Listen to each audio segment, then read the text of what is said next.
Ever have that experience where your partner or friend or family member made you feel insecure, unsafe, unloved, and uncertain? If that was an ongoing pattern, chances are they had high levels of the dark triad of personality traits: Machiavellianism, psychopathy, and narcissism.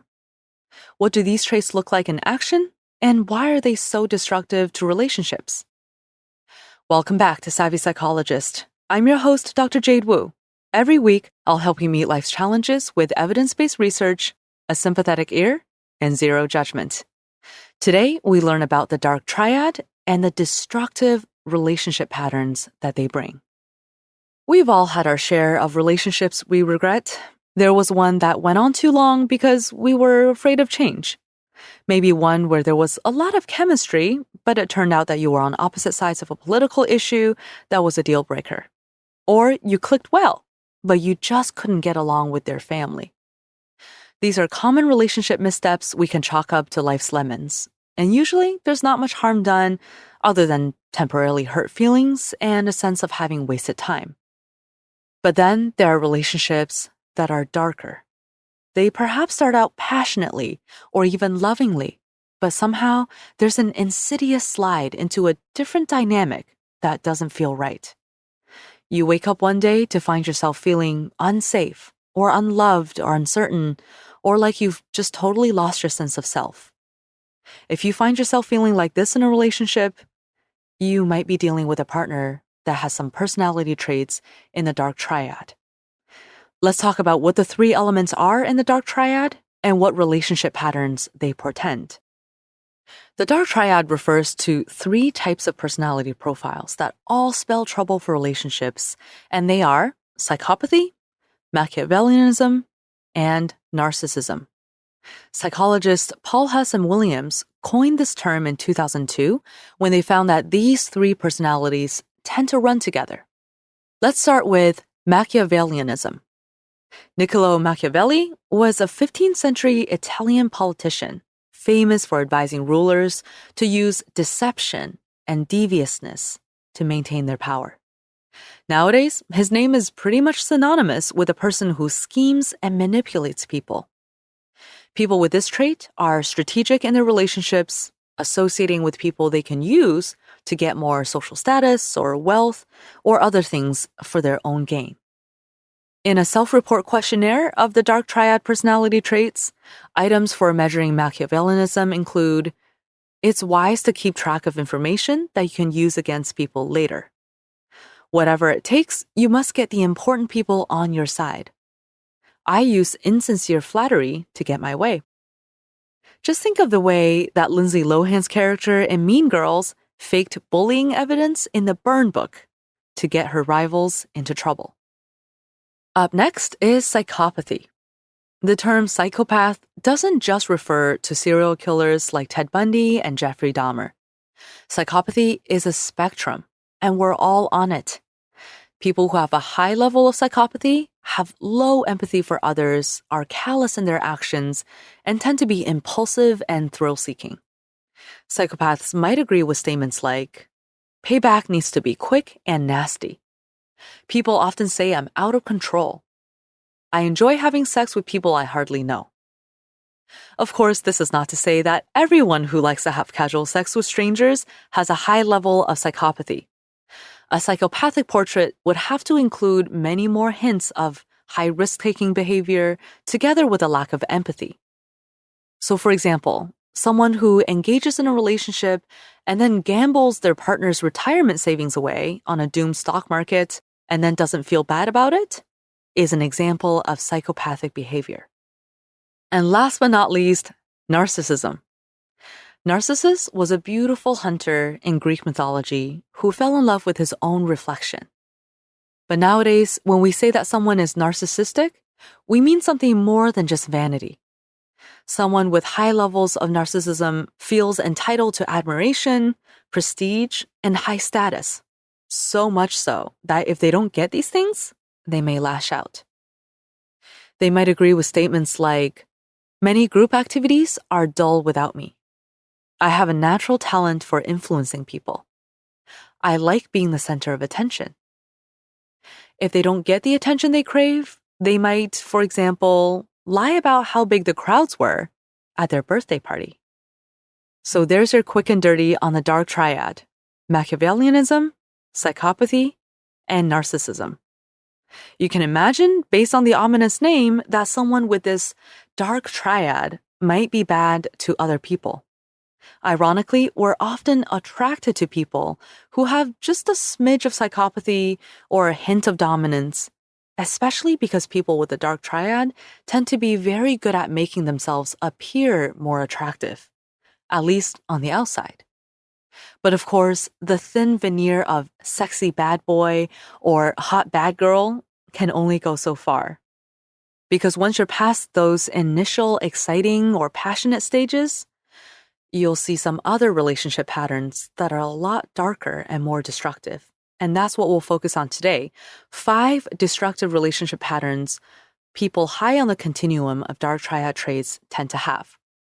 Before we dive into that, here's an important point. It's important to know that dark triad isn't an official psychological diagnosis. And just as importantly, it's a continuum, or rather, 3 continuums that go together often. Many of us are just a little narcissistic, while others are very much so. This might combine with just a dash of psychopathy or perhaps a whole dollop of Machiavellianism. So don't worry, someone is not automatically Patrick Bateman or Frank Underwood just because they sometimes lie or tend to be entitled. We all live in the gray areas of personality. It only gets to be a serious problem when someone runs high on these scales and ends up repeatedly hurting others. And how do they do so? Well, let's start with destructive relationship pattern number 1, lying. People with dark triad traits are often deceptive. Researchers have found that those higher on these traits not only lie more often, but also think of themselves as good at lying. More specifically, Machiavellianism is associated with telling more white lies, while narcissism is associated with lying about popularity and status. The most troubling, though, are those with high levels of psychopathy, who are more likely to lie for no reason at all. This makes it hard to trust a relationship partner with dark triad traits, because sooner or later you catch them in a lie, or at least you might begin to sense that something doesn't add up. Even white lies, when used too often, reveal a person's insincerity. These erosions of trust, whether big or small, can start to chip away at your sense of security. Which is also related to destructive relationship pattern number 2 for today, which is infidelity.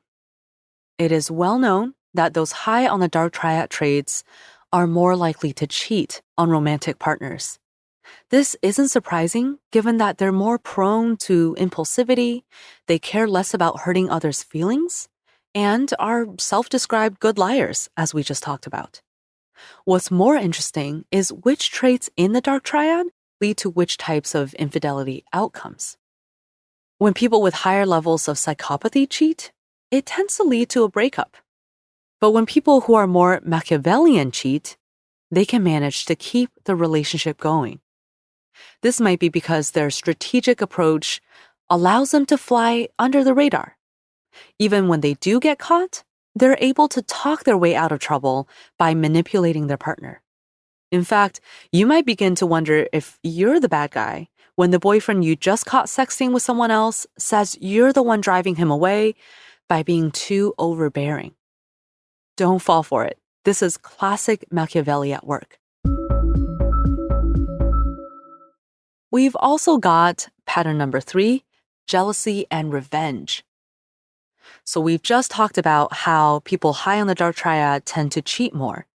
The thing about cheating is that cheaters are on the lookout for it to happen to themselves, too. Those with a dark triad have higher levels of preventive jealousy than the average person. That is, feeling jealous before they've even been given a reason to. One study found that those with the dark triad are not only more likely to have cheated on a partner, but also expect to be cheated on. And if they do get cheated on, they're more likely than the average person to want to take revenge, like shouting at their partner or spreading a rumor about them. Interestingly, the dark triad women in this study said that even though they would want revenge, they wouldn't necessarily end the relationship. This speaks to wanting emotional control over their partner for control's sake, rather than doing hurtful things like yelling only as an impulsive reaction. And at this point, it may not be surprising to you that, given their lack of true emotional devotion, people high on the dark triad scale don't tend to choose serious, committed relationships. So that's the fourth relationship pattern I wanted to cover today, is superficial relationships. Now, don't get me wrong, there's nothing wrong with flings or dating for fun or friends with benefits and other not-so-serious romances. At different times in our lives, we have different needs, and most of us have probably had relationships that were never meant for serious commitment. But people with more dark triad traits tend to make a habit of emotionally shallow relationships, both romantically and with friends. Specifically, narcissism tends to go hand in hand with one-night stands, and psychopathy tends to go with booty calls.